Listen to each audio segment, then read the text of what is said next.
Mainline Marlins podcast with David Winker. I'm Tommy Stitt. Good Yesterday morning. was the day.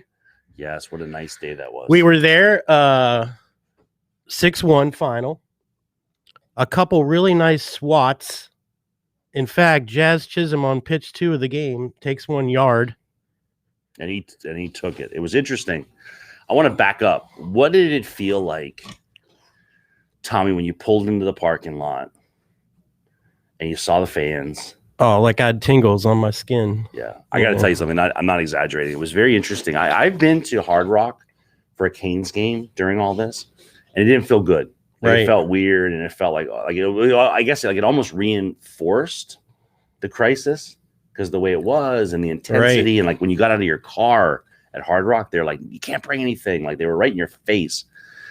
And it was interesting. I stepped out of the car, and we were in separate cars, obviously. You know, I'm in my car with my friend, and we walk out, and all surrounding me was all different jerseys. Yeah.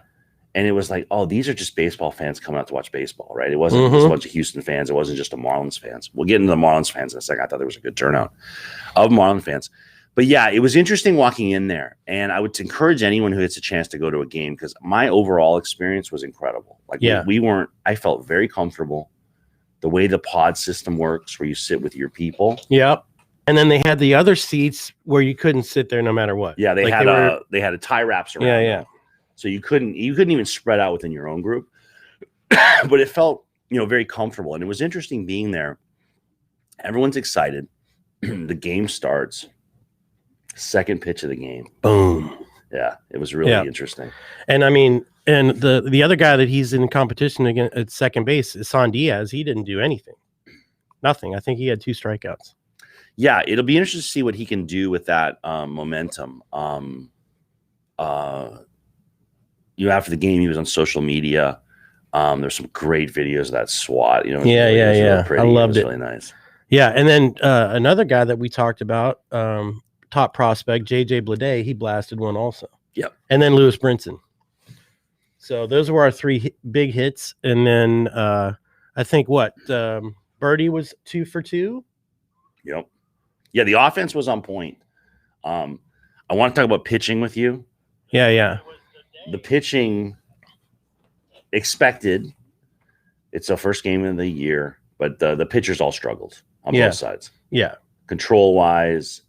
I think Neidert better than Castano. The guy that came in second in the 4th inning. He seemed to have a little bit better command of the ball than Daniel did, but Daniel did all right. I mean, no, listen, they got. He only gave up 1 run. They got through it, and listen, it's the first game of the season.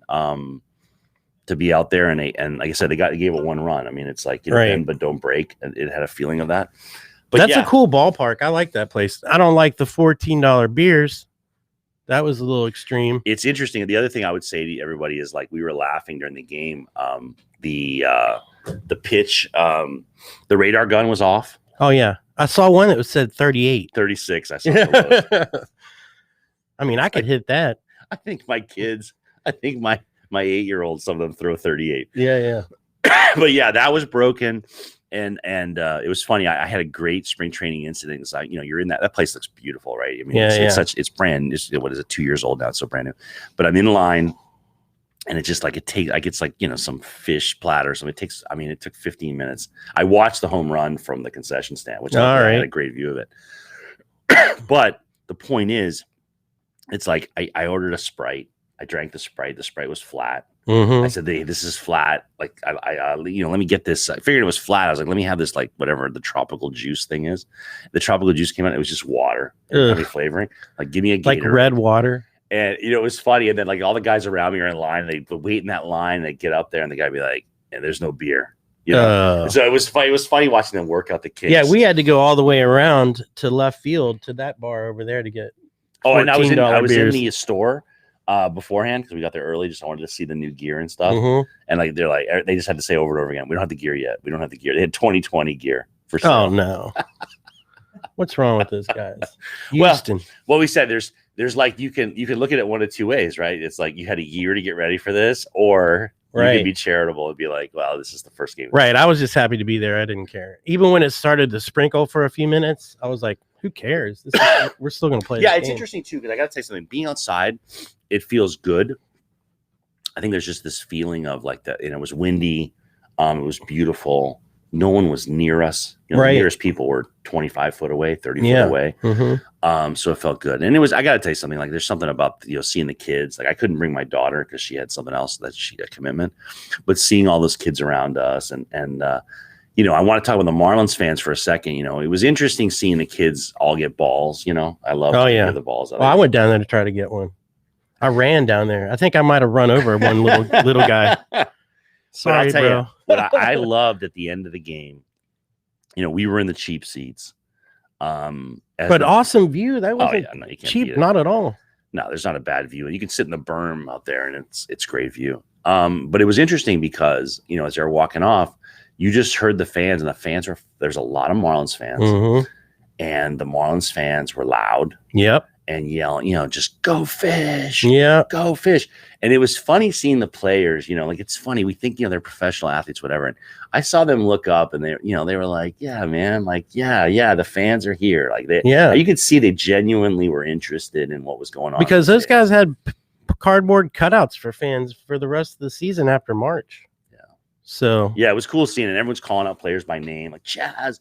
Way to go, man. Yeah. Like, they were calling out, like, there's knowledgeable fans. If you're there on that Sunday, you know the players. People are yelling out players' names.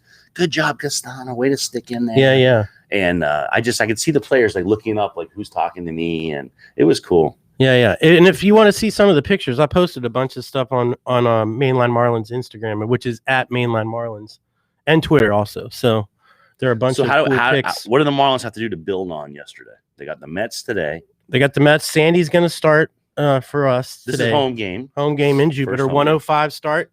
You can watch it on MLB TV or listen to it on the MLB app, which is probably what I'm going to be doing. Listen, I think it's going to be a different lineup today. I don't think it's going to be. I mean, we saw a lot of guys, some obscure people that I didn't even know were Marlins, actually, that were playing. So I think they're slowly going to start to bring the regular guys back in, on the field, and it's going to be, look, they're young, they're hungry, they got there last year. Let's see what happens. I'm optimistic. After yesterday, I'm 1 game window, 1-0. We're undefeated.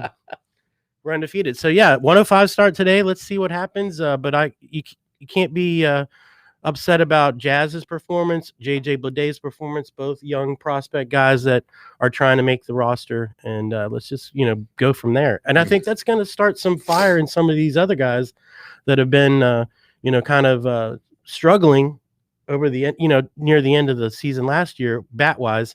Now, look, these young guys are coming at you, and Jazz proved that on pitch 2. Jazz, it's funny the energy that he brings. It will be interesting to see what he does because he has that. He has the swagger. Yeah. He looks like a Major League Baseball player. Yeah, seeing him trot around the bases yesterday, like he was on fire. That kid, like he's fun. He's fun to watch. I got to tell you something. I like, emotion in baseball, and that guy plays with emotion. And there's a plus and there's a minus to it. But I like how he pops. It's interesting. He's an interesting guy to watch out there. There's certain players that, like, when you just look at, if you just beamed you into that game yesterday from your living room, he catches your eye. Yeah, he pops. He's a charismatic guy for sure. And not that any of that matters except for his self-confidence. It's like, I'm an attorney, and I always talk about, you can tell people that just feel like they belong at the table and their voice needs to be heard. Yeah. It's kind of an analogy for Jazz. Like he's like, no, I'm here, dudes. Like, yeah, get ready. Isan, watch out. Yeah. Yeah. And I think that that's one game. So that you can't, Diaz is a great player too. Yep. So we'll see what happens, and hope. Yeah, he'll bounce back from that. But you couldn't leave there not enthused. And it was funny because I was talking to my wife's Houston friends on the chat afterwards. I sent the pictures and everything, and I was like, "Oh, those Astros look terrible. And they look rough." But they knew, like, they were like, "Oh my god!" Like they had hardly any of their starters in, and like they were like. But yeah, it's funny watching the Astros come out. Like they looked rough. I gotta say something. There was that one. I always want to. I don't know. I have a very complicated relationship with Altuve. It's like I love everything about him, except the cheating, right? Right, you right. know? And I think that my relationship with him also is like, I think that if he had just stood up, if the guys had just stood up and said, "Yep, yeah, man, just admit it, we cheated. Yep, and we cheated." And now we're not going to cheat, and we're still going to beat your butt. But remember, we talked about that pitcher that started Belak or whatever. That guy gave up bombs. No, he got shellacked again. He made it through the first inning. Yeah. But yeah, he got shellacked. But what I was going to say though let me finish with Altuve. I mean, he made a couple of just amazing plays. Yeah. Like he is it was really interesting to see him do his magic. He stood out. Like when you watch it again, if you just brought someone in from Japan who wasn't aware of like you just, that guy, boom. Right. Well, amongst the other guys on that team that were pretty worthless. Yeah. He was a shining star. Yeah, for sure. Yeah. But errors. I still don't like him. No errors in the game. Yep. No errors. The first base play, there was a couple weird incidences, like where people coming off the first baseman was coming for the Houston Astros. There was a couple weird plays. I wish we could see the replay. There was that weird play where the catcher seemed to like almost get hit in the chest with the baseball. Yeah. That was a weird spring training play. We thought the batter had gotten hit from our viewpoint. Right. It made this kind of sickening thud. And I don't know if it hit him in the face mask I think it would have gone further if it had been his face mask. I think it just hit him right in the chest protector. It was really weird looking. Yeah, like he missed the ball. It was weird. So we're gonna try to get up there next weekend to Jupiter and see what happens. But today, 105 start for the against the Mets, the hated Mets, the much hated Mets. But your buddy now, he's a huge Mets a couple guy. highlights. With just a preview, we're gonna have Mike Grabkowski come in. He took a lot of those pictures with this. He had a fancy camera yesterday, and we're gonna have him come in, and we're gonna have him do an important update. We don't want to hear it, but we need the Mets update. Yep. Because we got to beat the Mets. Yep. And the Mets on paper are the best. Pretty good. They're the best in our division. And he's going to give us that. And then he's also going to give us a Beloit Snappers update. Perfect. He went to school up in Wisconsin. And I have a lot of cool baseball caps from him, like Wisconsin Wooden Bat Summer League. Awesome. Hats and stuff. So he's big into Wisconsin baseball. So he's super knowledgeable guy too about it. So we'll have him come in. Let's get him in this week because we need that Mets update. All right. And that's about it. That's it. Episode 9 in the books. Go Fish.